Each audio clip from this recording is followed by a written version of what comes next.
Five Nights at Freddy's is a movie about a group of Elm Street teenagers that have to survive 5 nights in Freddy Krueger's house. At least it should have been. Instead, it's a really long-ass, boring movie that feels more like 500 Nights at Freddy's. And it all starts with this Saw Trap ripoff.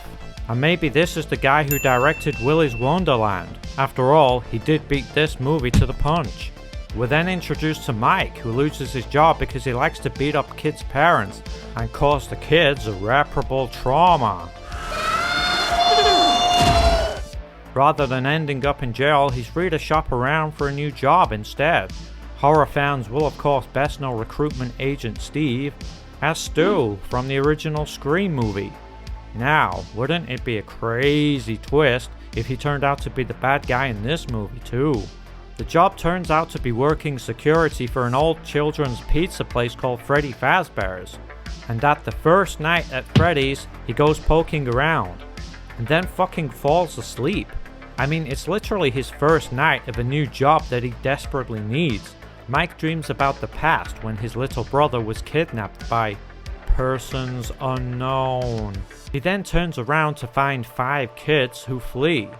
Mike gives chase, but he trips on a rock which causes him to wake up, sort of like something you'd see in a Nightmare on Elm Street movie.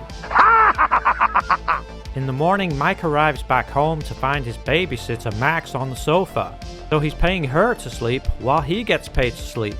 Where can I sign up for one of these sleeping jobs? Also, if he's getting paid say $10 an hour, and he's gotta pay her the same amount or more, I declare bankruptcy! Next is probably the most stupid scene in the movie, but I don't know, there's a lot to choose from. We find out that Max is actually working for Mike's Karen-esque aunt, and that everyone's willing to kill someone. Also, Aunt Karen can get a kid's welfare check. Why don't we just kill him? How much is this welfare check for? You still have to look after the kid, you know. For me, it'd be the other way around. I'd be paying somebody to take the kid away. So these idiots come up with a plan where they get paid $1,000 to break in and trash Freddy's, so Mike will lose his job and then lose custody of Abby. So at the second night at Freddy's, Mike falls asleep again. This time, however, Mike catches one of the kids, but the kid spins around and cuts his arm. Mike wakes up to find his arm is also cut in real life. Sort of like something you'd see in a Nightmare on Elm Street. This weird local cop who has a strange attachment to Freddy Fazbear's turns up. She tells Mike some bare bones story that Freddy's got shut down in the 80s because some kids went missing. But then she seems more interested just dicking around with the monstrous animatronic animals. The best thing you've seen in your entire life?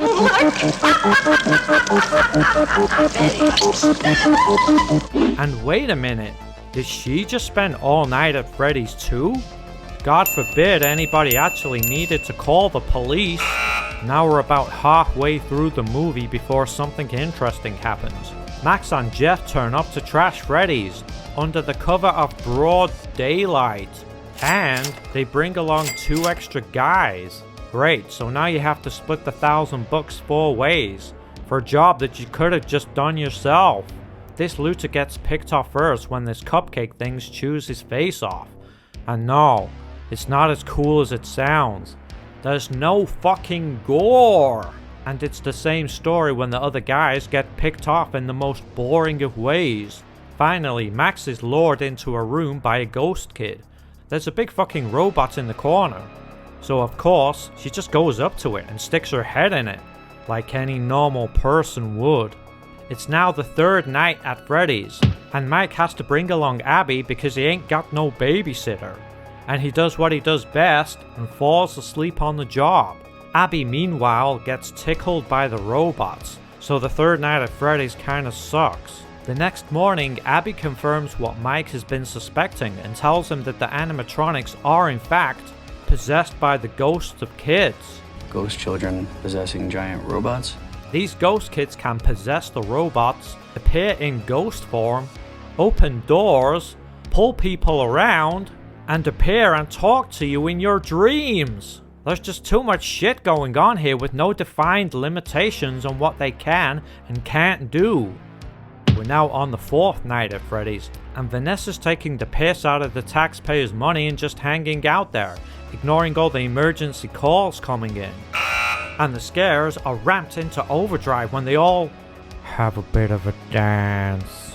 Vanessa's character is all over the fucking place. At first she helps Abby build the fort, and then later on it's, But if you ever bring Abby back here again, I will shoot you. the next day Mike goes into his dream world for like the 20th fucking time. But this time something has changed, and Mike can actually interact with his parents and little brother. Okay, so now the ghost kids have some sort of power to alter your dreams. Oh, and while we're at it, this kid's also Batman. This kid can beat Jason Voorhees in a fist fight. This kid is a vampire, werewolf, and Frankenstein rolled into one. This kid is Skynet. And this little fucker grows up to be Michael Myers' brother, Maxwell Myers. So anyway, the super fucking ghost kids offer Mike this dream world in exchange for Abby, which makes no sense because they could have just taken her before, instead of doing this shit. Mike refuses the offer and the super ghost kids attack, with Mike eventually being saved off screen by Vanessa, who's been covering for the murders, and tells Mike that the super ghost kids want to make Abby into one of them.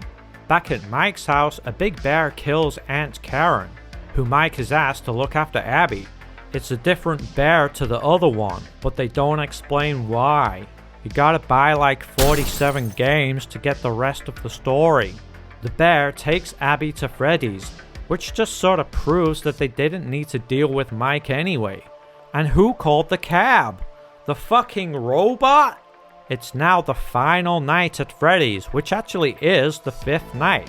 So at least they got that right. But between you and me, I was kind of hoping it'd be 6 nights at Freddy's, so then I'd have something else to complain about. With Abby now at Freddy's, Vanessa finally fills in the rest of the story for Mike. She tells him that the man who took all the kids killed them, and then hid the bodies in the animatronic suits, which is admittedly a fucking cool idea for a movie. Just not this one. She goes on to say that the man controls them somehow. Don't ask how, and that they don't remember what happened to them. Don't ask why. And that the man is now after Mike because Mike's been snooping around. And yes, you've guessed it, he's also the one that kidnapped Mike's brother. Oh, and the man is also Vanessa's dad. Talk about information dump. I tried to warn you. Did you really?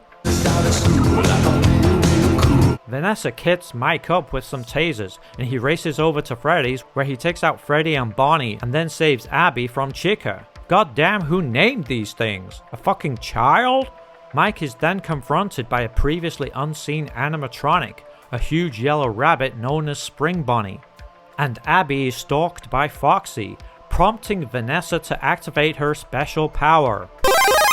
The ability to save characters off screen. Spring Bonnie takes off its helmet, and lo and behold, it's Stu from Scream. Surprised much? Vanessa holds Stu off with her gun, whilst he lets slip more details of Vanessa's involvement that open up more wormholes than an episode of Star Trek. Keep him in the dark and kill him if he got too close. Why risk hiring people that can snoop around if you're worried about your secrets getting out? Keep him in the dark and kill him if he got too close. Why was Vanessa specifically supposed to kill Mike when the robots have been killing everyone else up to now? Keep him in the dark and kill him if he got too close. Why even trust Vanessa to do anything when you can directly control the ghost kids? And help me clean up the mess that you created! Why can't the giant robots look after the place? And help me clean up the mess that you created! Not to mention the guy you unnecessarily hired just happens to have been looking for you his entire life. Jeez, talk about coincidences. So while Stu goes all scream again and stabs his daughter, Abby draws a shitty picture in less than 5 seconds, which breaks Stu's hold over the robots. I mean, why start making sense now, right? Cupcake then takes a bite out of Stu, causing his suit to malfunction and rip into him. They then all drag him off into the maintenance room, where he's left alone to his fate. Which is to come back for the sequel. The story of a child murderer who sticks kids in animatronics is actually an awesome idea, and it could have been brutal. But then they aimed the movie at kids, whilst simultaneously writing a convoluted story that's actually unsuitable for kids, when it should have really just been a fun, shorter movie about a guy trying to survive 5 Nights at Freddy's. I mean, come on guys, the clue's in the fucking title. But at least they spelt the title right, unlike this movie. I tried to warn you. I tried to warn you. I tried to warn you. I tried to warn you. I tried to warn you. I tried to warn you. I tried to warn you.